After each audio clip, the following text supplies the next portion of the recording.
Operation Game Night Podcast, where the mission objective is to play more board games. Put your battle rattle on and mount up. Let's start the show.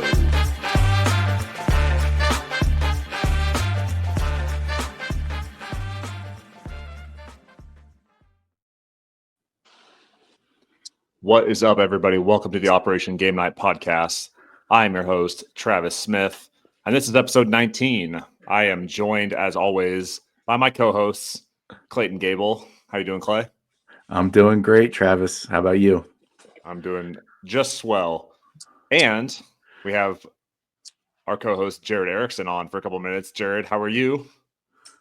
I am well. I went into the laundry room to try and get some better audio, but I misjudged how long the intro was. So you get the sounds of me running into the laundry room, and you might hear swooshes from the laundry. But here I am.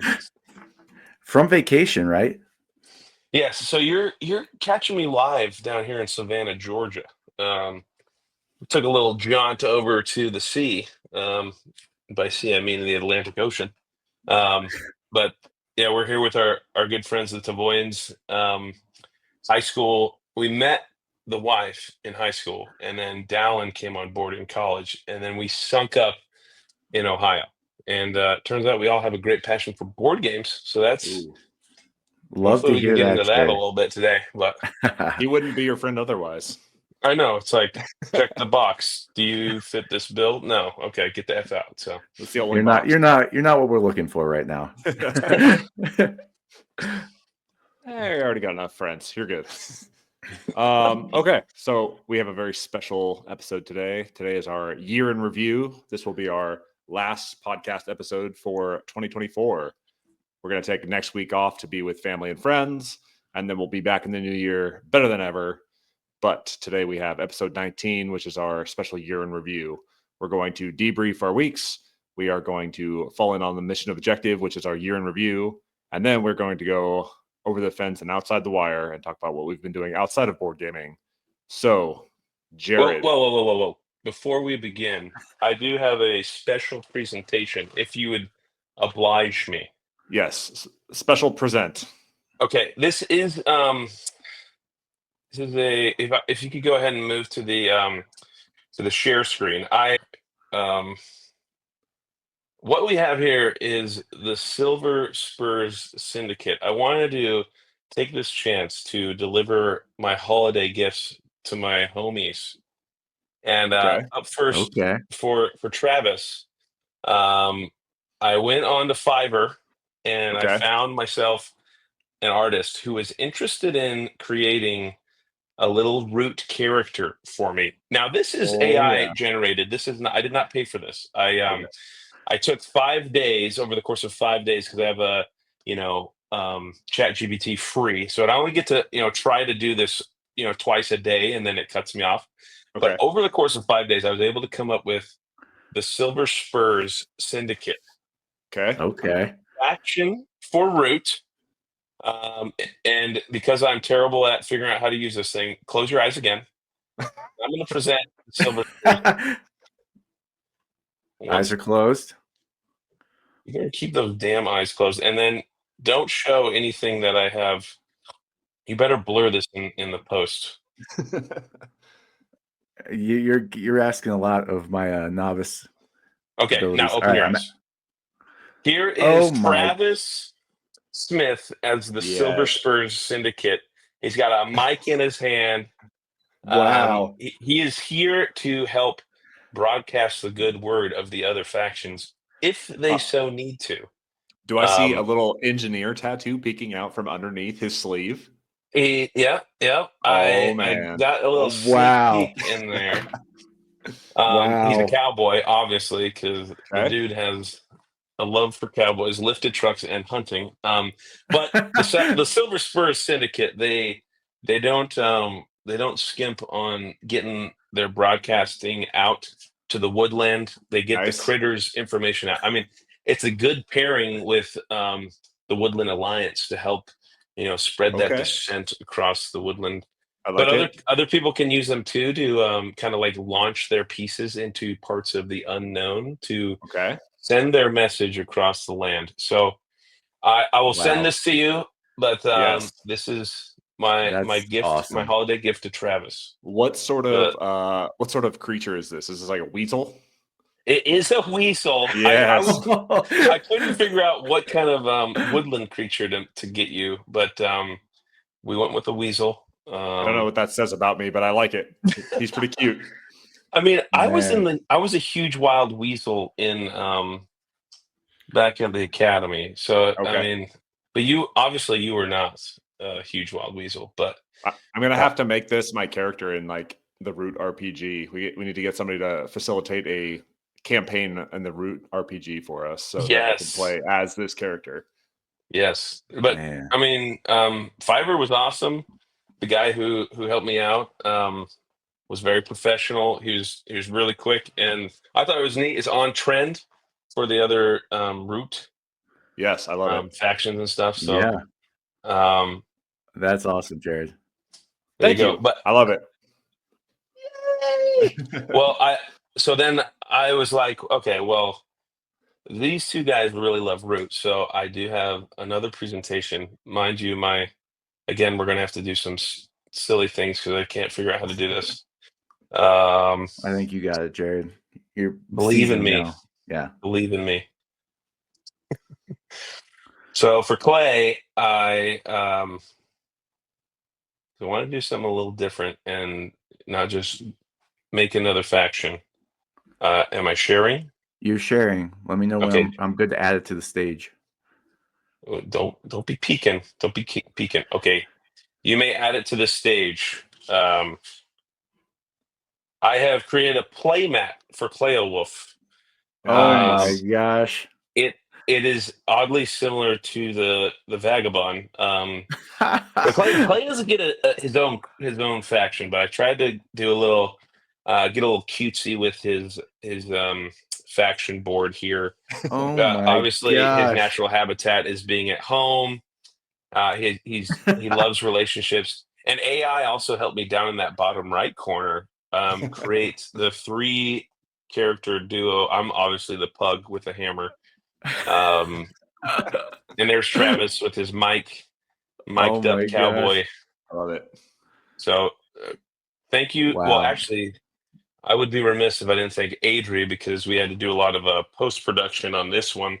This was all Adri, me sitting like behind Adri's shoulder, just like whispering in her ear, like, "Oh, we should do this, we should do that." Um, but some of my highlights here, just real quick, is he battles his inner demons when the Steelers lose. Did they win last night? I can't remember. Did they? No. Oh, they're for the Ravens, right? Yeah. They could have won Okay, the well, division, but they didn't. So I am battling right now as yeah. we speak. So he's battling his inner demons. I did like down there repair or craft the ID4 again. Oh Clay my has gosh. pretty rough situation with his electric vehicles. So Yep. anyways, that this was what we threw together. I I mean I kind of felt like, hey, I want to be, and I will send these to you guys very Yes, shortly. please But do. Yes. I'm gonna print that sucker out for the wall. That's going in the game room, Jared. that's awesome. But it's like, not materialistic, but it's something that you could print it out if you want to. I You can intend do to. anything you want with them. We own the rights to the Silver Spurs Syndicate, so you can do Excellent. what you want with that bad boy. Nice. And we can work on your player mat, Clay, if you need. We were trying to get escape velocity in there Oh, is that last why Mary night. was asking me about that? Yeah, so Adri did say she would touch it again one more time if you need a little update, and if you want to swap out I think it's something in your beautiful. satchel. Yeah, I So love the personal touches in there. My freaking I, special pictures and the battling my demons after and then Steelers losing. Like, freaking Travis posted, or I think it was right. Travis posted last night on the Instagram about how much he loves Root, and I'm like, it just solidified that I made the right decision Oh to yeah. go Root yep, themed. Yeah, That's from right. our episode with Vic Yep. on Yeah. DMT Moss. Yeah, Dang. So, Well, thanks, anyways, that Jared. was my special presentation. So, that's very kind of you. Thank you. Yes, thank you, Jared. I You're a just love my good. boys. You're a good This is trio this finisher this is here. You a know. this is a strong team, and I want to continue this adventure. So, Yes. Right on. While we have you, do you want to talk about playing Lost Ruins of Arnak in person for the first time? bro, yes. So Dallin, my boy here, we've been the one that I keep talking about that I play on and on Board Game Arena, Lost Ruins of Arnak. We know when a card comes up, like what's going on with that card, if it's a throwaway card. So it's almost like it's like a chess match at this point on BGA. But we slung out the expansion, Nice. the one that Clay, you got that for my birthday last year or something. Yeah. Is it the Explorers expansion? I can't. Expedition Leaders, I believe. Expedition Leaders, and Yeah. so we've tried out a few different ones. It's just awesome being in the same room as him, and then playing a game that we both love. Um, so he has been fully immersed into the leaders, and I eked out a couple wins, but I think you give him one more day, and I'm going to be way behind. I played with the captain. Really cool. You get an extra instead of Yeah. just two workers, you get a third, and you Yeah. can move your worker and take a available assistant. It has a whole bunch of new awesome cards, items, and artifacts that you have different abilities. Very and they're unique. Like you can move your worker, but only on the same row. Like that's a new one that I really like. There's one that the is like a crowbar that lets you buy an item or an artifact for one less gold or compass. I thought that was awesome. Nice. So, anyways, we're just spoiling ourselves with the expansion, and we'll have to go back to the BGA. But that's okay. That's okay. It'll just make it all that sweeter when we get back together to hit the table together. So, yeah, I really liked the expansion. I thought it was like it felt the same. I don't know if anyone's quite overpowered yet. We're still working out the bugs and stuff and playing with it, but it's tons of fun. Just a new way to interact with the board, and I love it. So What's that one leader that like wants fear cards? Isn't there one that yes, he's like the is it the professor? mystic. The mystic, yeah. The mystic. So like you can take 4 fear cards and turn that into like overcoming a guardian, or take 3 fear cards Yeah. and do something else like yeah, these awesome like benefits and bonuses. And we both were up into the high 90s without even really going hard. So like the points are a little bit higher based off of the boards that you're using. Yeah, and there's 2 new research tracks too, which was Oh. really like that. So I mean, I'm not a huge fan of the which one? The snake one on the original board game. Yeah. I always play the bird. The bird track, the bird research track. I like it. It's the more basic one. Maybe I'll get more into snaking here because of the expansion. So it was a blast. Had a lot of fun. And our girls, we have like these 3 amazing, beautiful blonde girls that are running around. Gemma's 2.5, and then the girls, they just turned 6. So they are having a blast, like just playing together, running around, Nice. squealing, and hence why I'm in the laundry room, and you can probably just hear the laundry going every swoosh that it goes. So All good. Hey Jared, Excellent. was that the first? I know it's the first time you guys played together in person, but had Dallin ever played in person before, or was he only on BGA? he's only ever been on BJ. So this one was a big one. I considered getting him the game for Christmas, but I'm not sure Haley, his wife, would really be into it. And we do, yeah, we do like playing it on BGA. It's like a way easier. The setup's simple. Yeah. I did end up getting him Sky Team Nice. Oh, hashtag Sky Team for his gift for Christmas. So Good freaking choice. gift guide. Did you guys play that? not yet. We will be playing it before Nice. we leave. We're here for a couple more days. So Have you introduced him to any other games? Like, I know you guys played Dune, right? Dune we Imperium. played Dune, yeah, which was awesome. He kicked my butt big time. 12 to 9. Not only did he trigger endgame, then he whipped out an intrigue card on me and Ooh. just really throttled me near the end there. Has he So played that one before?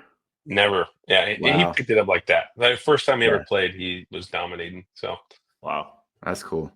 he's a smart cookie. He's a PhD. He's actually doing some COVID research down in he's at University of Arizona in Wow. Tucson, and super smart dude.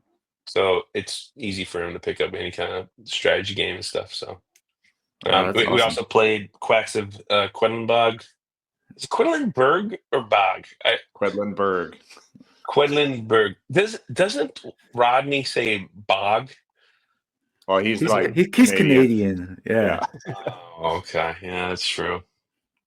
That's why he's so nice. Okay. Makes Man, sense. Makes sense. All right. I'm glad you're getting But some freaking games in, man. Yeah. oh yeah, I mean the Tesla, the front trunk was full of games. There was no room for anything else. Adri's like, hey, I think we need to bring this for Gemma. I'm like, no room. Throw it out. The I need frunk. to bring The frunk is reserved for games. the frunk is only for games. Oh, love it. But yeah, no, it was awesome. So Excellent. I'm gonna skip ahead on my debrief for a second because last night we had game night and I busted out Camel Up and I showed our game group here Camel Up, and it was a huge hit. And I was channeling my inner Jared, and I ended up winning, but it was because I bet super early, like maybe early second leg. I was betting on winner and loser, and then it went like this whoa. ebb and flow. The camels are up, they're back, they're like doing all sorts of crazy stuff. We ended up with like a 6 stack crossing the finish line together. No. Yeah, maybe not a 6 stack, but it was definitely, how many camels are there total? 5, 6, 7? There was definitely crazies.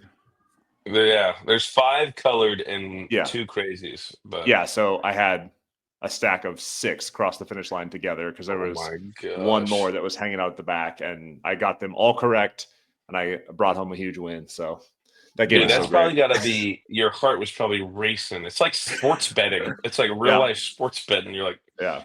I need Patrick Holmes to throw 2 more touchdowns tonight. I think Jeez. I think the only like rival to that experience was when we set up Ready Set Bet on the big screen in Clay's house. And we had like the table of like the betting table all laid out, and we're like watching the horses race and betting on the table. That was awesome. That was Yes. such a cool experience. Oh yeah, yeah. man. That's- Board that- games can just give you so many fun experiences, man. I know. It's amazing. Yes. So, anyways, Jared, for you, we played some Camel Up, and it was great.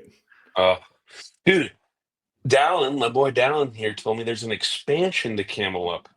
There And he is. said it kills. So Mm. I might have to be looking into the expansion of Camel Up. So I have Camel Up the card game, and it is I do too. actually really good. Yeah. It's a good like Love it. portable way to take that Yeah. game on the go, and it's more of like you have your finger on the scales a little bit because Yes. you can Definitely play the more cards agency. to the leg Yeah. stack. So yeah, it's involves a little more strategy. It's actually like more complex than the base game. Yeah. guys, I just realized there's a pause button on the washer. So Oh. should be doing a little bit better on the sound quality there for you. I wasn't hearing it, but Oh yeah, I'm sure in Yeah. post production. Yeah, I Travis know will hear every that. little sound. You two are just perfectionists with you know, you get that little whiz noise, like there's a fan going, you're like, what the heck?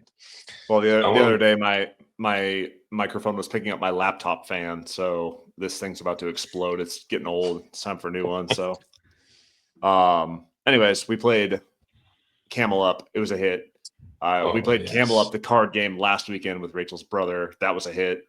And then we also played Verdant this past weekend or yesterday. And I had played that before. I played it at my German game night that I went to. Yeah. And I enjoy that puzzle. I think it's fun to like make the best guess on what will work out for your house in the long run. So in Verdant, you're drafting rooms and plants, and the plants match up with the light in the rooms. You're trying to kind of color code them so that the plants match the type of room. They're like the same color. And then you have these items that you can draft that can give you bonuses to grow your plants or to go into the rooms and give you color bonuses at the end. If you want to listen to more about Verdant talk, go back to that episode because it was pretty great. But that puzzle is hard to like play smartly over the long run. I always get to the very end in the few times that I've played it. I get to the very end, it's like I have no clue what my score is going to be. I have no idea how any of this is going to shake out. And it's always a surprise who ends up winning because like it's not a game where you can like keep an eye on someone like, oh, they're in the lead or whatever. Like it's always a surprise. So I don't know. I love Verdant. I think it's cozy. I think it's a great like date night game. Rachel did not enjoy it. It's not her type of puzzle. So not a date with Rachel. Who else are you taking on a date to play this game?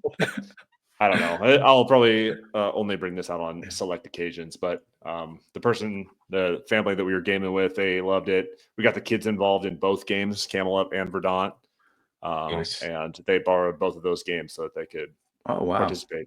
So, hey, love it. Spreading the joy of gaming. That away, Travis. Does Rachel like, Verdant's like made by Flat Out, right? And they also did Calico and Cascadia.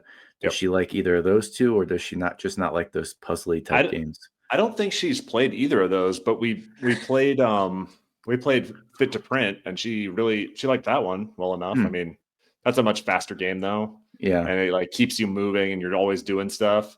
I think she was also like holding the baby half the time that we were playing, and so she was like kind of not focused on the game. So maybe we'll give it another shot and it'll stick this time. But she likes Fit to Print, so maybe. Interesting. The one other thing that I have to brief is that I got my new copy of Rebirth. Whoa. 2024 production by Reiner Knizia, produced by or published by Mighty Boards. Signed copy by Reiner. Whoa. No big deal. It's a big deal. It's a big deal. By the doctor? By the good doctor. So Reiner goes through these like phases where he has this similar theme or mechanic in his games. And right now he's in his like area control era. He's had his like his betting era. He's had his trick taking era. He's in like his area control era right now. Oh my gosh.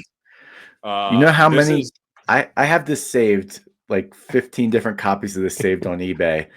Because I am having huge FOMO about the latest Knizia game. And the reviews I've been listening to are pretty positive about it. So yeah, I am very interested in getting I'm a little confused why this one is getting more publicity and better reviews than like the Cascadito, because it's kind of the same mechanic, really. Like you're scoring points based on your like groupings of different areas that you control on the map. So the map is this big hexagon map of Scotland and England, I believe, is the other one. There's two different versions on either side of this board. And what you're doing is on your turn, you just pick up one of these chits that have houses on them and you put them on the board. Okay. Where you put those chits on the board score you points based on the groups, based on what type of suit of land that you're putting it on. And if you put it next to these abbeys or castles, you can like take control of the abbey or castle. And so what you're really trying to do is like this area control type thing where you're putting these down in a way to make the largest groups and to strategically take control of the castles and abbeys. There's like a version that has like ports. And if you like control the port, then you get an extra point or whatever. But that's like the whole mechanic. And there's like different rules on where you can and cannot put and how they score and stuff. But the mechanic is super simple. You like take your big pile of chits and like right next to your player board. You take two of them, you put them back in the box. And those are just kind of like to randomize the selection that you have. And then on your turn, you just pick up one of those chits, you look at it secretly, and then on your turn, you just put it on a hexagon. And once all the hexagons are filled, the game's over, and you score points based on your groupings and who controls what. So I love that simplicity. One tile. You have one tile to look at and decide where to place it. Like, those are the games I crave. It says it's got a weight of 2.03 on Board Game Geek. And honestly, like that's not based on the mechanics or anything. It's based on like the rules on where you can and cannot put and how the different castles and abbeys and stuff score. But like your mechanic, the mechanic itself and the decision that you're making is I pick up a chit, which of these hexagons do I put this chit on? And that's it. That's your whole decision. And so playtime is listed as 45 to 60. I think on the box it says 60 minutes. This game, if you were playing like 2-player, 3-player, could fly by in like half an hour if you were really cooking and people were like thinking between their turns. So it's a deceptively simple game, but Reiner's definitely in his area control era right now. So nice. Whatever the era is he's in, I'm always there for it. Yeah, you got to try it. Got to dip your toe at least a little bit. So yeah, that's Rebirth. I'm looking forward to getting that played here soon. I just unboxed it like yesterday. So nice. One more shout out is Board Game Geek Secret Santa. Oh, my Secret Santa went all out, and I have 3 big boxes underneath the Christmas tree right now. And she's from Seattle. I wish I could like shout out her username right now, but she wrapped them all nice and like left me like a little postcard from Seattle in there that says Santa said I've been a good boy. And so I have these 3 board games that are just dying for me to unwrap underneath the Christmas tree, and I'm looking forward to seeing what those are. How do you stop yourself? It's challenging. It's challenging, but so yeah. Did you like input your games that you have so that she knows not to get you one you already own? Or so what? This one, when you sign up, you can type in like, oh, I'm looking at this game this year, or here's my wish list or whatever. Yeah. But when they do the matching, it just gives your Santa access to your Board Game Geek wish list. And so if you're wish listing games throughout the year, then they can read through all those and select which games to select from. So really? I know Amanda from Empty Nest Board Mama, she was telling me about a different list about like budget type games where you can get like used games and games from eBay and all this other stuff. Because the traditional Board Game Geek Secret Santa has a minimum limit of $50, but the one that she was in is like a budget one where you can like get rid of games that you have, or you can kind of talk a little bit and like work something out. Like, oh, I really want this one, or I'm trying to get rid of these. Which ones do you want? And it's more like free flowing. I think you save some money. So there's options out there if you want to do a Secret Santa board game swap. I'm a little unfamiliar with that other one. That's cool. That's very cool. Yeah. I didn't know that was a thing. Yeah, I've done this the past couple of years, and I have never been disappointed. Either it's a game that I know, or they're looking at my wish list and picking a game that they love that's based on my wish list. So I've gotten some surprises, ones that I was not expecting to get, but they've always been great. So who were you a Santa for? I was a Santa for somebody in Colombia, actually, who has a P.O. box in Miami. So at the top of his wish list were Sky Team and Small World, and I love both of those games, so I sent him both. Nice.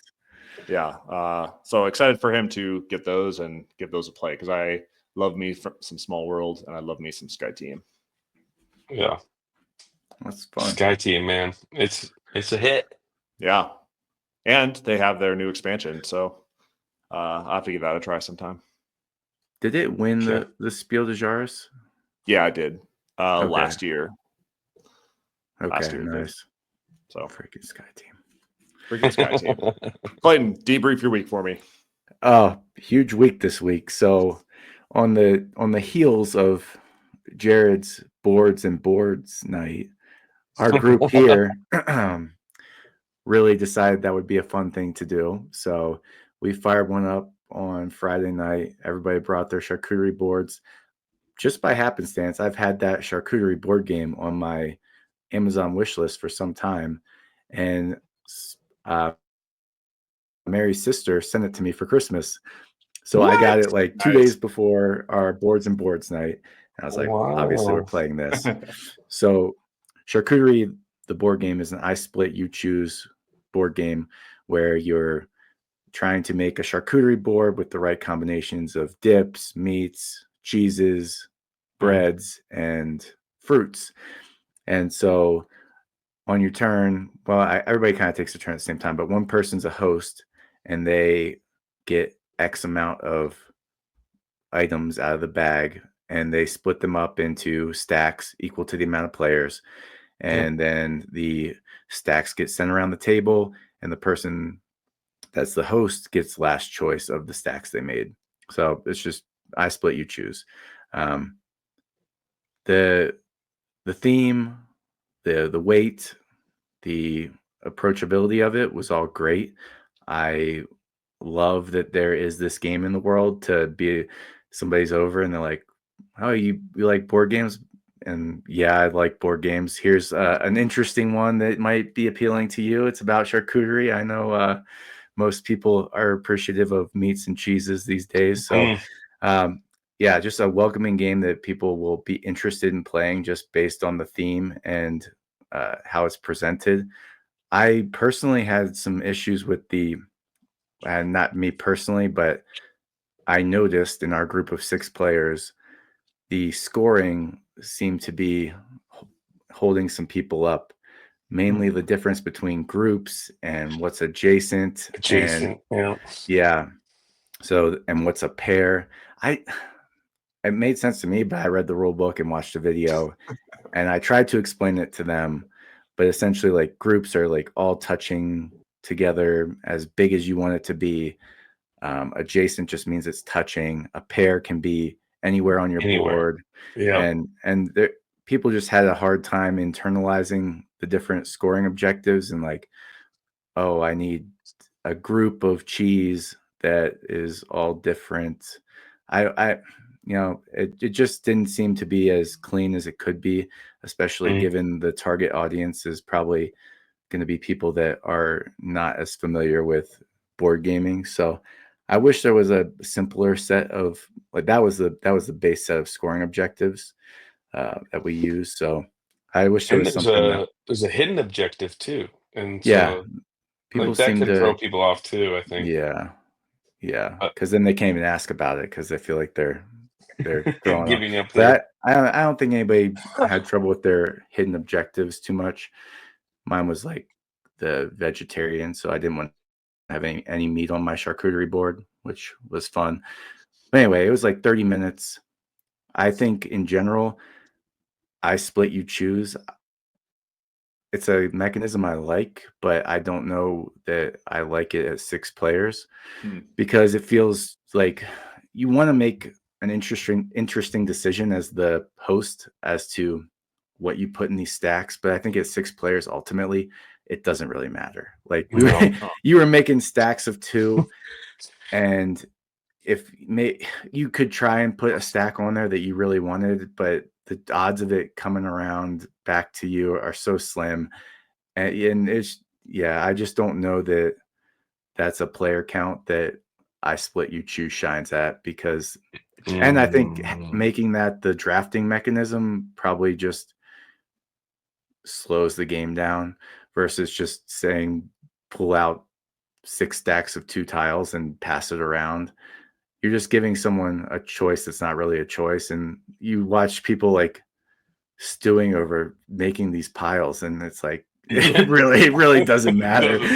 Yeah. So I don't know. I've liked I split, you choose in other games, but I just think at 6 players, it's adding playtime by making people think they have to do these clever things with these stacks when in all reality, you're just playing a 30-minute drafting game where you're trying to get the right meats and cheeses on your board. So yeah, maybe a lower player count. I was gonna say it's funny that we had similar experiences.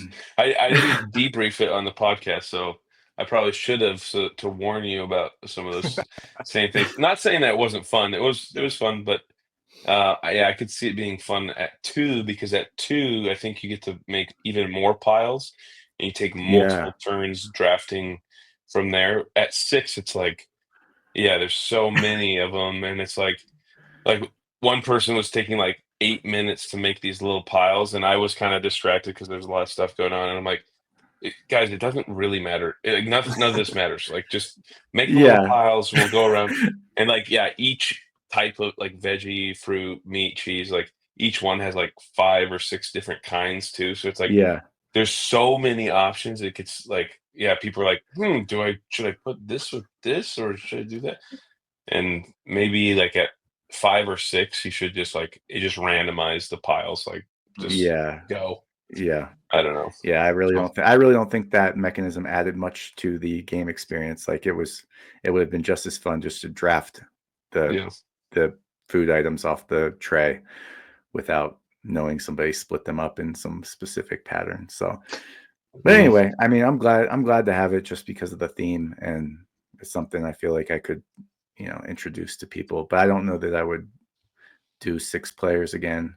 Maybe 4 or less I would try, but yeah, 6.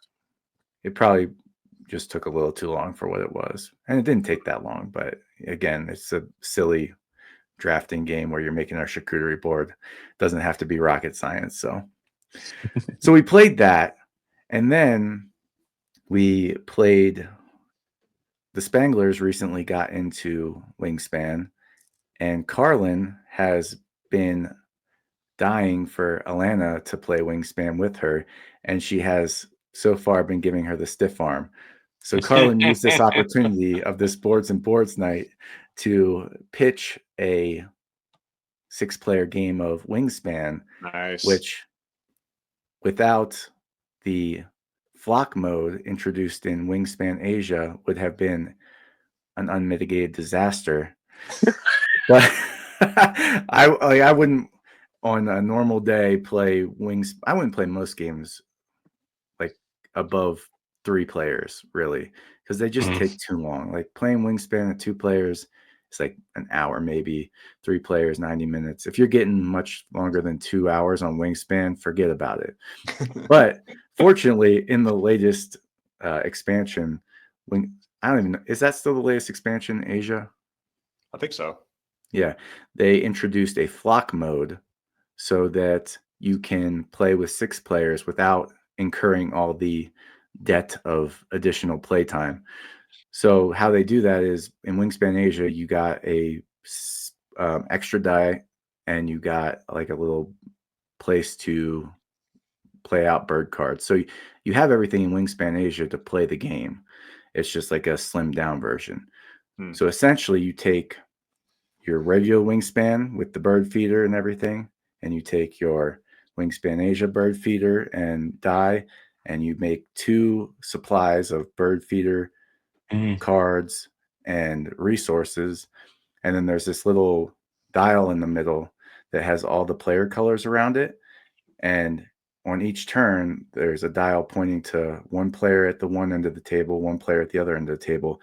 And so they both take their turns simultaneously from their own supplies. So it's like you're playing a 3-player game, but it's 6 players. Twice. That's cool. And I was shocked at how well it went, because I mean, we had one person, Alana, hadn't played it before, but she picked it up really quick. And it was kind of fun. Like we made it like this whole thing where, oh, it's our pod, it's your pod. Like, hey, what's going on at your pod? Why are you guys taking so long down there? And so like Mary and I would always be taking our turn at the same time, and we would like race to be who's done quicker. Done like first. My turn's done. Boom. Nice. And then everybody's like ready to go. Okay, red and orange, your turn. All right. And then it just moved really nice, and everybody stayed engaged throughout the whole thing.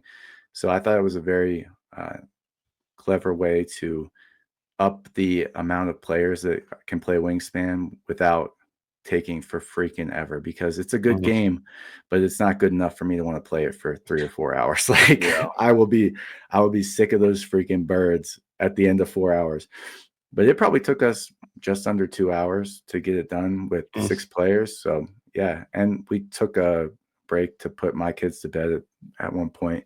So yeah, flock mode was awesome. Is it for 6 players, or is there other player You counts? can also use flock mode for 7 players. It adds, yeah, but for 5, I don't know. I think you have to just play the regular game. Okay. But Nice. yeah, great experience, awesome time, and it just highlighted to me the fun sometimes of just playing a game that everybody knows. Yeah. Because it's so often that I have all these games that I want to play, and when I get the opportunity to play with people, I want to play one of those games that I haven't gotten to play yet. But it ends up being a cumbersome experience a lot of times trying to teach people and, get into that experience. And sometimes it's just fun to play a game that everybody knows. So like 5 of the 6 of us knew Wingspan well, and very little teaching, just everybody's doing their thing. Like you didn't have to watch and make sure, hey, remember that you have the end around goal that you can get, like, just like all these little things that you normally have to do when you're teaching people a game for the first time. It's something I want to do more of, is play games that everybody already knows. Yeah. But I will always still want to get those other games played. So I don't know. It's a freaking tough situation to be in, because it was a lot of fun just playing Wingspan, and everybody knew it. Everybody was having a good time. Everybody was doing their thing. Like, it was great. But I got a whole wall of games back there that are itching to get off the shelf. And yeah. It's a gamer's dilemma. Yeah. That's my debrief. I've been a little distracted since you started debriefing. Do you have a Wayland Utani Robotics t-shirt on, Clayton? That's actually the Wrestling Academy of the Rockies. Oh. What? Yeah. I was way off. Yeah. I'm sorry to distract you for That's okay. no reason, apparently. I was trying to read your t-shirt while you were briefing, but anyways, that sounds great. Glad you got a good game night in. Some boards and boards. Did you hand out board awards? No, we didn't go board awards, but I would not have won the board award because we contributed very little at the Gable household. The Olives and the Spanglers really brought the heat with their boards, and I think Mary made a margarita board. So, and we had a candy board, which was nice. But whoa, yeah, we had some good stuff. The boards were packed. The games were fun. It was a successful night, inspired by the Ericksons. Excellent. Are we ready to fall in on the mission objective? Let's fall. Jared says press. So, mission objective this week is our year in review. We're going to talk about some highlights. We're going to talk about maybe some lowlights, some favorite games, and then we are going to talk about what we want to get out of next year in our board game hobby. So, Clayton, opening thoughts. It's obviously been a monumental year for the 3 of us. I mean, we started a podcast a few months ago, so that's of note. And other than that, I've played a lot of good games and I've enjoyed that. So I don't know what else you're looking for out of this opening thought here. Jared, any opening thoughts before we dive in? I mean, my overview is very simple. I was internationally separated from my family, but I did enjoy some good gaming in the in Korea with my team over there, and then reunited, and then unfortunately ripped from Clay from the OVR and went to Alabama. But I have tried to establish my new game group, and I think I got some good dudes. They might not be into the biggest of the big boys games, but they're still good good contenders. But a lot to look forward to next year. So I'm excited to get into our main objectives today. Yeah, I think for me, this has been a much slower year game wise. It's going to be hard to top OVR life where we are Gosh, just jamming out games. We have full weekends dedicated to just playing games on a schedule, like a marathon. Big boy game nights every Thursday. Are you Big kidding boy me? game nights every Thursday. We're watching videos throughout the week. We're preparing. We know the ins and outs, and then we show up to the table ready to throw down. It's going to be hard to beat, but slower year game-wise for me. But a highlight this year was definitely the creation of this podcast. We had been kicking around the idea for a while, and I just texted these guys out of the blue and said, want to start a board game podcast. And like maybe 2 weeks later, we had this up and running with our first episode. So yeah, it's been a learning process, and it's been fun because I love getting together with you guys once a week and just BSing about board games because I miss you guys. This podcast, I miss you too, and I love this group. Honestly, you've made me stretch quite a bit, Travis. You know I'm terrible at texting, both of you, and Yeah. before I knew it, like the text went out about Operation Game Night, and before I actually like really read them and gave it my time and space and energy, I was like, holy shit, I think we're recording tomorrow, and so. I appreciate them being okay with my chaotic personality, and but hopefully I bring a good vibe to the podcast. So I'm we glad need that you. you We took need you, me under Jared. your wing.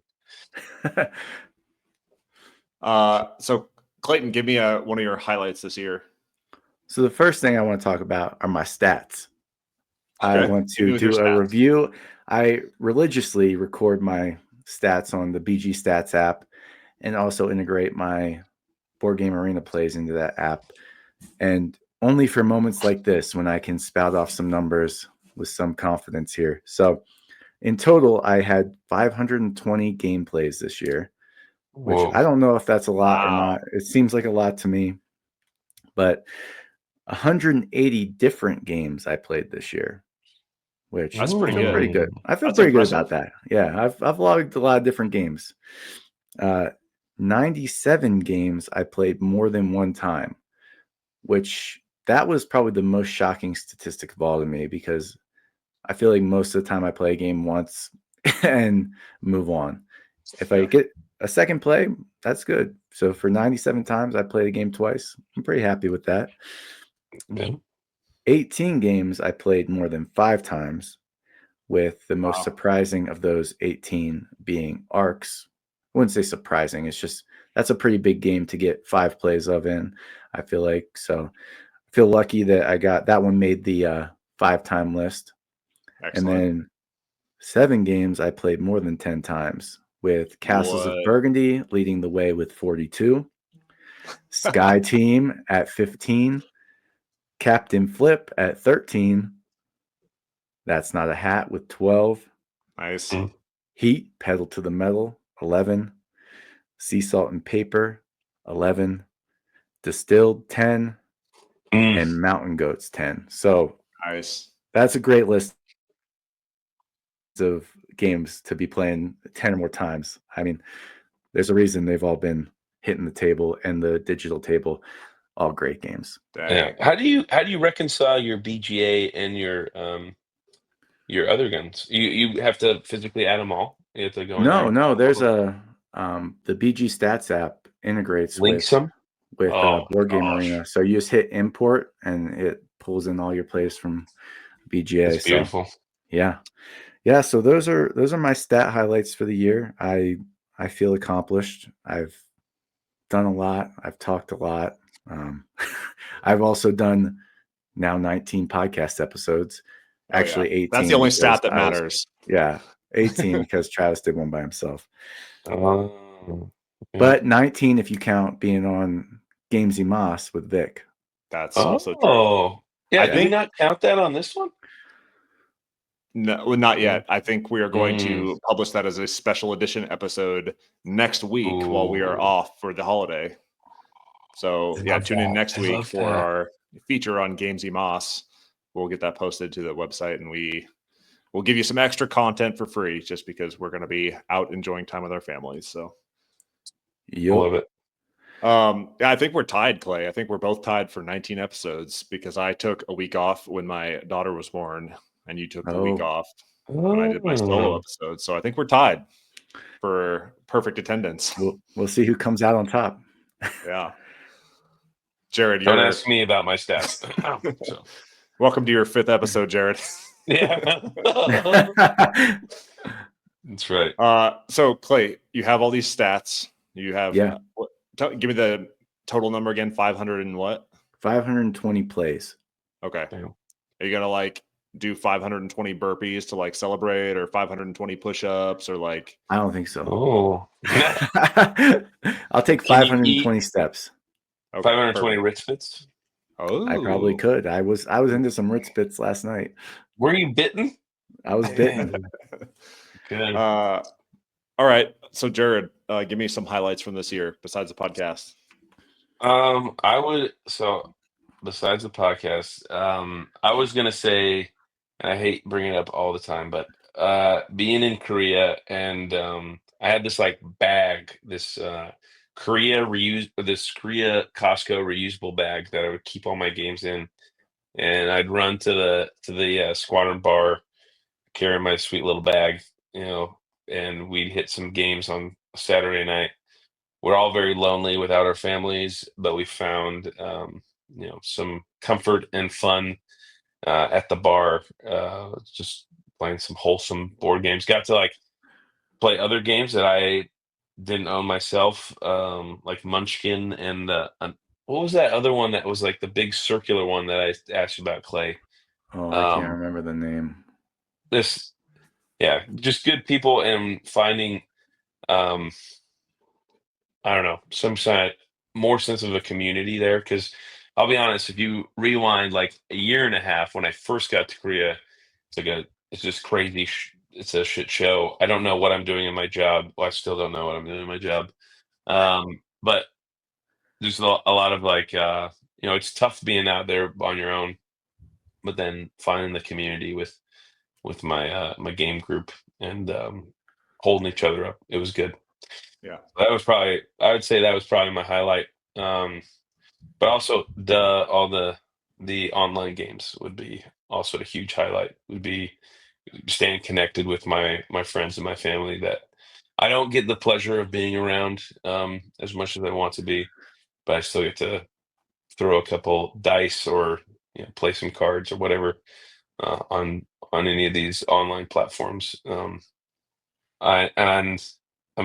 leave that at that for my highlights for sure. But I'm grateful for board games. That's what the end of it is. So yeah, I think that's always so cool. Is like every time you go on a deployment or go overseas or like go on these trips, there's always someone that's like willing to play cards or play a game, or like you go to the squadron bar, or like I was at IUD, there was like a crew that was always there playing board games all the time. Nice. in the bar. So yeah, you find these little niche groups that always want to like just connect, and you tend to form tighter groups that way. I like it. Yep. What about you, Travis? So it feels like it was within the year, but because it's our first like end of year podcast, I want to say that SN was like a huge highlight for me. I know that it's like a little over a year. It was last October or whatever, but SN Spiel was amazing. And I definitely want to go, the three of us, to a couple board game conventions in the future, because Dice Tower West I thought was cool. Like, got a lot of games played. We got to like experience some new stuff. SN was like a whole other level. So we need to go to like PAX U or Gen Con or something together, or BGG Con in Dallas, or BGG Con or whatever. Yeah, we gotta make it out to one of these conventions, because it was unreal experience, and I definitely want to make it to more of those in the future. Clayton, hit me with your next one. The next thing I wanted to talk about are my notable games that were new to me this year. So I don't play enough games to have like a top 10 that came out in 2024 list. I think that would just be the 10 games that I played that came out in 2024. So it wouldn't be that interesting. But I have played live games that were new to me in 2024. So I want to just do a quick 10-1 of the games that I had never played before, but played this year and how I rank them. So number 10, shocking. I had never played it up until this point, but that was Love Letter, which nice. Scott and Brittany introduced me to that. Such a fun little game in this little stack that you can just play with a group of people and be done in 15 minutes, play another round. It's just one of those games. It's a beer and pretzels game, trying to deduce what other people have in their hand. Super simple to teach, but yeah, that has been a fun game that I discovered this year. That's my number 10. Number 9 is Harmonies, the abstract place. I guess you're placing these little habitat tiles or blocks. Have you played Harmonies, Travis? How would you describe I did the tutorial on BGA, but yeah, they're like little tiny hexagon cubes that you're putting on the other hexagon spaces. It is very abstract and kind of strange, but yeah. So anyway, you're placing these cubes out, forming these habitats for these animals. So then you can put the animal cubes on the habitats, and it's just this brain burning puzzle, but it plays pretty quick and it's a joy to look at. And I've enjoyed playing that with Mary. Number 8 is Architects of the West Kingdom, which I talked about last week. That's one that just stays in my head as that was a lot of fun. I just really enjoyed how quickly the turns went and how it just kept moving along at such a nice pace. I'm really looking forward to playing that again sometime soon, hopefully. Number 7 is Planet Unknown, one of the first games I talked about on the podcast, but it's that Tetris-y polyomino game where you're got the lazy Susan in the middle and you're taking a tile off and playing it on your planet and then moving up tracks and unlocking benefits. Yeah, that game is fun, simultaneous play, so it moves quick, approachable. So on BGA, you guys should try it out if you haven't. Number 6, another simultaneous play game, Fromage. Oh, nice. Recent hotness. Played it a few times now, and yeah, it's just a fun game that gives you a lot for a 30 to 45 minute game. And again, it's another one that I just keep thinking I can't wait to play that one again. Skyrise is number 5. That one was also one that I talked about early on in the podcast, which gives you like raw vibes with the bidding mechanism, but you're spreading out over this map trying to collect these little tokens to score points at the end. It's just a fun game where the rules are super simple and there's plenty of interaction with the other players trying to figure out what to do. Number 4 is Ironwood. That game was freaking awesome. I have not convinced anybody to play it with me since I've played it 3 times with Mackenzie, who introduced it to me. But yeah, that asymmetric battle over the woodlands totally got Root vibes, but it's a little quicker, designed for 2 players, and it is probably deserves a lot more plays than I've given it. So I'm definitely looking forward to hopefully playing that some more next year. Number 3 is Duel for Middle Earth. So I just think this game took Seven Wonders Duel and just made it better, period. So, and that was already a good game. And I love the theme. I love the drafting they've come up with for the Seven Wonders Duel. And yeah, the only using one coin to pay the difference in what you need for resources makes it so much smoother. The fact that there's no end game scoring just, again, makes everything, it smooths it out and makes it this tense battle where you have to keep an eye on all 3 fronts. Are they getting to the end of the ring track? Do they have supremacy over the board? Are they about to get their 6th alliance? It's just a tense battle throughout all 3 of the eras, and it is a great game. Number 2, Arcs. Freaking love playing Arcs. I mean, it's going to be a game that's going to be tough to play. It's not as hard to teach as Root. It's because everybody is doing the same thing. And I think their player aids are amazing. They have like a full pamphlet for it, but I love trick taking games. And like the fact that you're using trick taking as that mechanism that determines the actions you can take. My gosh, every decision just feels so important and tense in that game. It's like you always are on alert because somebody can just sweep in and battle you with a bunch of red dye and knock out all your stuff. Yeah. It is a great game, and it's not for the faint of heart. It's going to be random. It's going to be crazy. It's going to be in your face, but that's what Cole Worley does, and it is awesome. And number one, new to me game this year, Battlestar Galactica. Oh yeah. I said it. I said it when I talked about in the episode. It might have been one of my favorite game experience of all time. It was definitely my favorite game experience of the year. It was a blast to play. The theme just shines in this game, and I didn't want it to be over. So if I can get that played once a year, I'll be a happy man. And that's my top 10 rundown of the games that were new to me that I played this year. That sounds awesome. This was a banger year for 2-player games, specifically 2-player games. You got Ironwood, Kelp, Shark versus Octopus. Sky Team got a whole new life this year.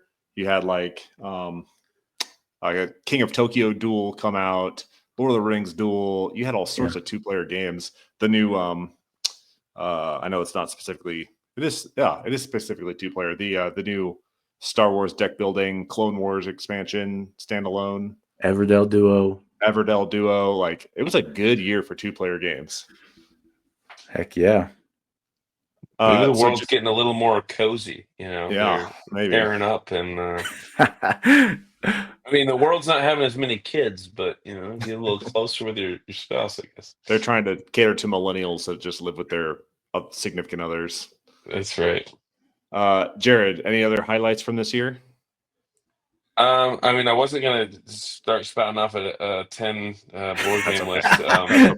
If you want, I can try and scratch something together. But I was gonna say Arcs was pretty badass, and we got Cole to the table on that one too, right? And he showed up all cyberpunked out. He's got his like freaking hair and a mohawk and boots, and his chest is showing. So I was excited. That was a pretty good one. That was a good highlight. That was crazy, though. You guys, I mean, it was a school night, and we played Arcs, and it went a couple hours, and we ended at like 11. And you and Cole are like, let's play it again. And I was like, you mean right now? Like tonight? Like, I got work tomorrow. I don't need no sleep. That's kind of also a motto of mine is that, I'll sleep when I'm dead. Because, the thing was, that was like the 2 weeks that I had in Colorado between Korea and Alabama. So I'm like, of course I'm going to spend it with my friends, Yeah. So we stayed up late on a school night and played it again. And it was awesome. Like that's how good the game was, that after 2 hours of being in each other's faces, we're like, let's do it again, and this time let's use the leaders and lore cards. Oh my god, you guys are machines. That's wild. Yeah. I think that might be one of the photos on your player board. Maybe is that night. So you take a look at it. That sucker's getting framed. Travis, you got any highlights? Yeah, it's been fun to kind of stretch my gaming limits this year.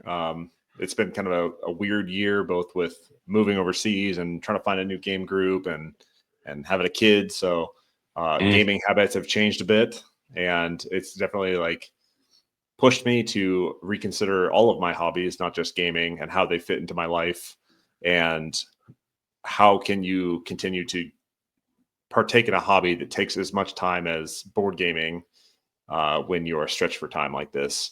People always talk about like their workout routines change when they have kids and they or they move and they find a new gym, or people have to adjust their habits or their hobbies to their current life situations. I'm not getting paid to play board games, not yet. Not yet. Yeah, but want to sponsor us? Let us know. Yeah, if so, I've had to really consider how it fits in, and the answer is you gotta have to get it in where you can, and like Clay, my habits have changed a lot this year. I've kind of gone for the lighter games, the quicker games, the games that can fit in a backpack. I got a whole bunch of pocket games that I played this year, to include all the button shy ones and the sea salt and papers and the scouts, and these ones that can fit in the backpack have been great to just pull out in a hurry, play a game in 30 minutes or whatever, and then on to the next thing. So yeah, it's kind of made me question what this looks like going forward. And I think my habits have definitely changed, and hopefully I get to a point where I have big crunchy game nights once a week on Thursdays, but that's a tall mountain to shoot for. So it'll probably be a while before I get to that point. And till then, I'm just enjoying games where I can, when I can. Hold on, I wanted to pull something up quick. Well, Travis, when you come to Alabama next year, maybe this is what you're looking forward to. Jason Kahn's coming too. So I don't know how much of a board game he is, but another fellow large-framed civil engineer. I'm sure he can get nerdy with it. So you can turn him into a board gamer. That's right. Let the grooming begin. Yeah. No, so what are you trying to scavenge for, Clayton? What are you looking for? So what I was going to say about, I've certainly been in this hobby since I had my kids. And now, as we alluded to in our one episode dedicated to it, I'm at the point where my kids are also my gaming buddies. Yeah. So I was trying to see how many games I've played with Mason. I've played 90 games with Mason this year. Whoa. Dang. Yeah. So, eventually, if you and they're not these little what's that one bird in the fruit games? These are some serious games you guys are playing. Yeah, 91 with Isaac. Isaac actually likes playing games a little more than Mason, but again, yeah. So eventually, the kids get old enough, they start enjoying it, and you can start introducing them to games too, and then your hobby gets even better because you can enjoy it with the people that mean the most to you. Yeah. Jared, how many games of Hungry Hippo did you get in with Gemma? I don't know if you count when she grabs the balls and throws them on the floor. I think that counts as a play. You become the hippo. Just about every morning. I'd log it. Yeah. It's always fun. And then we try to make sure we have all 20 of them, because there's this little holder that has a little curve and a little spot for each one, and so we have to find all 20. She can count to 20, so she can do it. But excellent. I was going to say though, Clay, could you take over my MyFitnessPal for when you're recording my meals as diligently as you record your board game plays, because that could help me in the new year. I have a checkered past with MyFitnessPal. I not quite as diligent. I did recently download but I got a 3-month free version through Amex that I'm going to try and power through to build my habit, but it's tough to try and stay on the ball. For sure. I had a Google Sheet for a while, and as I ate new food and stuff, I'd just look it up online and record it as a separate tab, and then start importing food that way into my own spreadsheet instead of doing it through MyFitnessPal. It's a little more work, but I had it free on my phone through Google Docs or Google Sheets or whatever. Anyways, that's neither here nor there. That's our New Year's resolutions. What are our gaming? What are we looking forward to in gaming in the new year? Hey, I got one more reflection. Oh, yes. Now that I pulled these stats up, I just wanted to give a shout out to some of my high potency gamers out there that have logged a lot of hours with me. So obviously Mason, Isaac, Mary, I've got her down here as 263 plays between Board Game Arena and in real life. So she's put in the work. I appreciate her.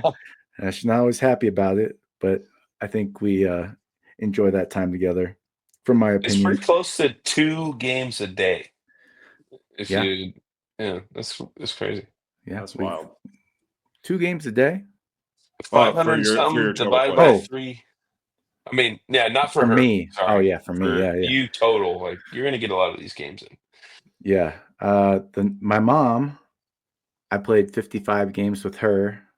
Nice. So she comes out a couple times a year, and she loves playing games. And we will probably play like 20 games in the week that she's out here, just because she likes to experience them all. And she's on BGA, and we play games on there too. So my mom's a big one. And then Spanky, he's coming in there with 31 games played. Actually, it's way more than that because I have him on here as Spankalicious from BGA too. So he's up in the 80s for me. So Wow. Spanky's been holding it down since you guys left. And then final shout out. Again, I've lost some of the crew this year. Jared and Cole taken off, and they you've been gone. Yeah. You've been dead to me for a while, Travis. You left in 23, 20, Yeah. right? Yeah. But anyway, with them leaving, Scott and Brittany just moved down here from Denver, and those two have been an amazing power gaming couple. Like, they love doing it, and they bring a lot of energy. They bring a lot of energy, and they're excited to learn new games. So looking forward to playing more with them in the upcoming 6 months before I leave. Can we just retire already and all move to the same spot? Like, I'm sick of this, like, being having a career and stuff. I'm done with it, Me too. Well, that's why I quit the Clayton, military. that was a great Oscar speech. That was like, I'd like to thank all the gamers out there. So. I was about to start playing the music. Dang, before guys. Clay gets into the Give him top the hook. 25 things he likes to do before he plays board games. Jeez. Okay. Jared, what are you looking forward to in the new year for board gaming? This is, this is probably not really the best part. I mean, looking forward to, I have a week-long war gaming exercise going on in May. I think it's May. You playing Kingfish Ace? Yeah, we're all playing Go Fish. No, it's Kingfish Ace. No, I don't. I've never heard that. It's an ace board game. Oh, yeah. We are playing Next War. I think it's like purpose built for professional military schools and stuff. But there's like 500 of us, and we're all going to be playing a war game at the exact same time, where there's resources that have to be spread across the entire 500 of us. And we're all going to be essentially doing a world war. It's it's going to be very interesting. There's lots of little tiles. I bought little tongs to grab the cardboard pieces. Wow. There's a lot of what do you call cynicism? People don't like it. I'm trying to have a good attitude, but that is something to look forward to. I mean, we're building our skills. It's insane. You can Google Next War, and it is so in depth. Like, there's land components, air components, sea components. Space Travis components. will get all into it next year. They actually like group space and cyber into like one little weird thing, and there is a 10-sided die you got to roll, and I kind of like it a little bit, but no, it's a good time. But that's something to look forward to in gaming. That's just the first thing that popped up. But Clay, what are your things you're looking forward to in gaming this year? Made a quick list before we got on of some games on my shelf of opportunity, and some games that I am expecting to get delivered in Kickstarter that I'm looking forward to. So Star Wars Rebellion, got that recently. It's from Fantasy Flight, and if it's anything like the Battlestar Galactica experience, thematic, which it seems like it will be, I am really looking forward to trying that out. Rising Sun, got that at the Petri Swap. Haven't got to play it yet, but hope to in the new year. Mobile Markets, Smartphone Inc., standalone game. Want to play that. I really like Smartphone Inc., and picked up the Mobile Markets at that same Petri Swap and haven't got a chance to play it yet. I got a Magic beginner box, Magic Foundations beginner box. And I know. Listen. Oh no. Dang. What are you guys doing? I want to give it a try. I mean, it is money spent on card and board game in the world, I'm sure Magic is the tops. I don't have any stats to back it up, but there are so many people that are obsessed with this game. Oh, yeah. There's got to be something to it. So I want to give that a try, and I would also like to turn that into a Clay's CCG review, where I go through and play all the CCGs I have, again, just from a novice perspective, because I've played One Piece, I've played Star Wars Rebellion, I've played Lorcana, I've played Pokemon, I've played. What does CCG stand for? I Again? mean Star Wars Unlimited, sorry, collectible card game. Ah. And I want to play Magic, so I'd like to round out my experience on that. Don't let it consume you or change your personality. Okay, I warn you. I'm gonna do it. I'm gonna be fine. I'll be fine. Okay. And then Kickstarter's coming. 2 from Bitewing, the sci-fi epic Knizia trilogy, and then there's a 2-player Kickstarter they did earlier than that one. It's got like Iliad and Ikor. Yeah, two like 2-player only games that looked really fun. So Ikor is like the blood of the gods, basically. Ikor. Yes. So that's hopefully coming this year. Super excited about those 2. And then Merchant's Cove, I probably backed that years ago, and God willing, it comes this year. It's Merchant's Cove, like with an expansion. I forget what it's even called. It's been so long. But what I'm most excited about is the big box that comes with it to store all the different factions in there, because there's a lot of different pieces for the different factions. And I think that will really help with the organization. You can see my 3 boxes for it right there. But hopefully the rest of that comes this year. I'm excited about that. And then Travis sent me a box of games, just like he sent you, Jared. And there are 2 I'm very interested in, little trick-taking games from All Play, Lunar and Mori. I have not. Trick-taking got me into games as a kid, and I love playing trick-taking games. I just have not been playing my trick-taking games lately. And I want to make a point to start playing some more trick-taking games in the new year, starting with those 2, because I've read the rules and they seem super innovative and fun, and I just need to get the right people together to give those a try. But that's it for me. That's what I'm looking forward to next year. Jared, what are you looking forward to this next year? He already did him. You already did yours. I'm sorry. I do have one more though. I just got Flamecraft for Christmas. Ooh. Whoa! Yeah, I just unboxed it, and it's got a friggin' mouse pad for a board game, like the actual player mat, or board game mat. I'm super excited about it. Dallin knows me well. I love resource gathering. I love dragons. So does Gemma. So I'm excited to get Flamecraft to the table next year, and then also I'm excited to see where I actually end up moving. Still waiting to find out the final details on that. Whether I'll be swapping out with Travis over there in Germany, which doesn't look probable anymore, or maybe in Texas, and then we do a little sync up in Dallas. I hear that might be a good option there. Love it. Yeah. But yeah, lots to look forward to in the new year for sure. Definitely. And for me, I did my whole episode on like solo games that I want to get played. That's a lot of the games that I want to try this year. No shortage of Kickstarters that will continue to roll in for years to come. So I'm going to be sustained by that. A couple of highlights. The new Wonderlands War, Mad Kalla. Mm-hmm. There's a new thematic story-driven game in the Western Legends universe that is coming out here soon. Looking forward to that one. I think it's called like Western Stories or something. The name is not great, but looking forward to that one because I love me some Western Legends. I definitely want to get some more Batman Gotham City Chronicles played because that season 3 just dropped.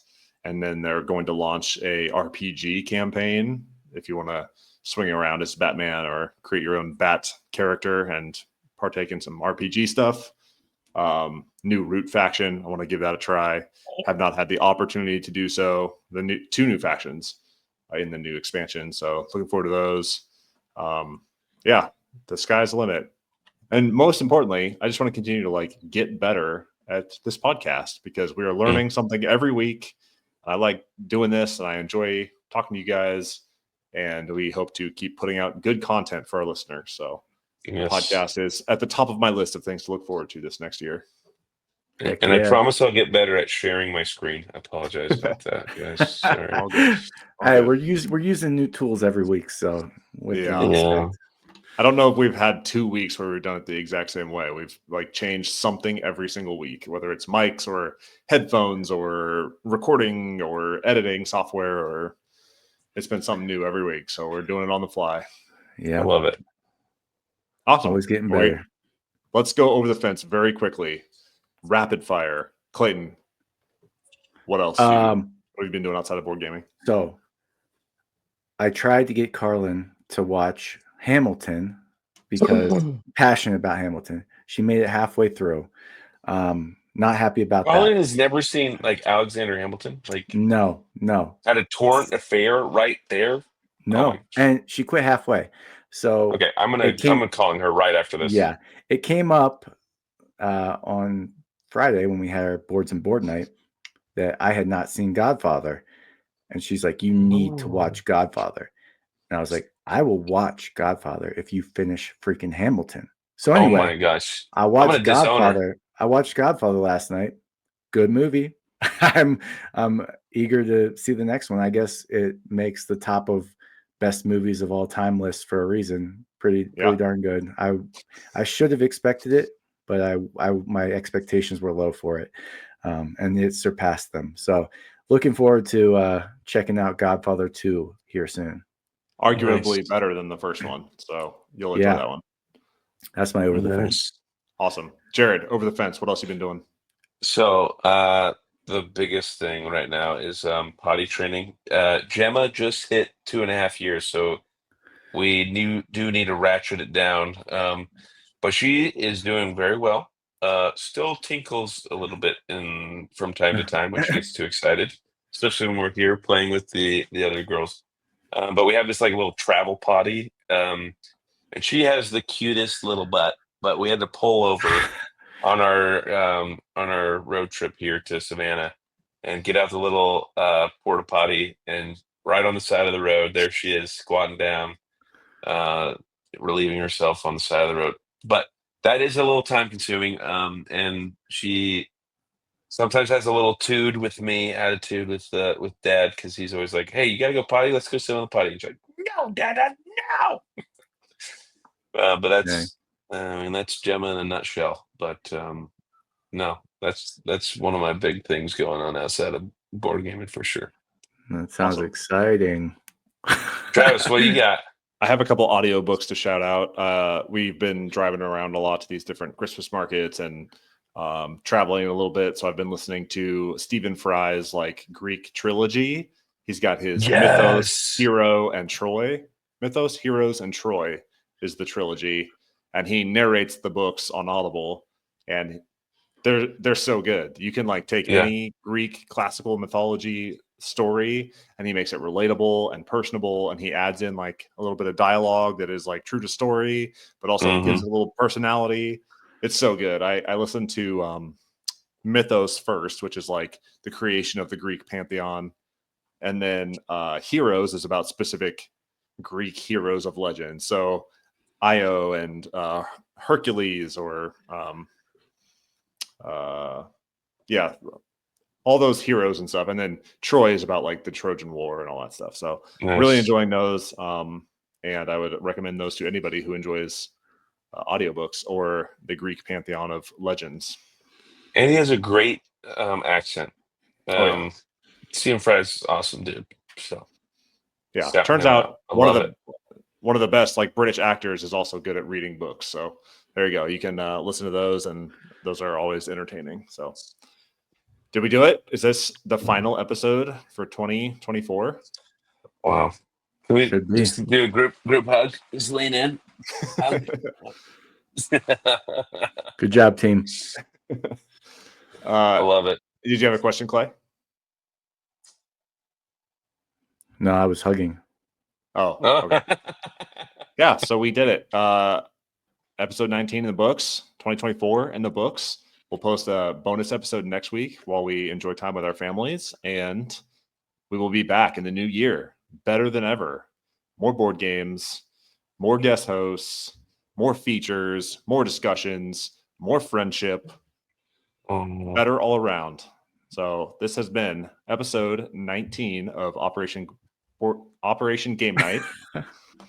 Ugh, I'm tired. Operation Game Night, and I have been Travis. He has been Clay.